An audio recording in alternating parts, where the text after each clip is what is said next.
После того, как цыплята вылупились, следует подождать, когда они полностью обсохнут и смогут полноценно стоять на лапках. Только после этого можно начинать их кормить. Лучшим кормом на этом этапе будет отваренное сильно измельченное яйцо, творог, зерна пшеницы и кукурузы, которые также нужно будет хорошо измельчить.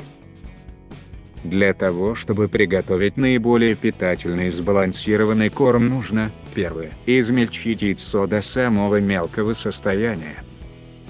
Второе, смолоть зерна пшеницы или кукурузы, а можно взять и оба варианта. Третье, хорошенько перемешать эти ингредиенты, чтобы получилась однородная масса. Четвертое, в готовый корм желательно добавить мелко нарезанной крапивы. Полученную смесь насыпают непосредственно на подстилочную бумагу от 4 до 6 раз в день, но небольшими порциями.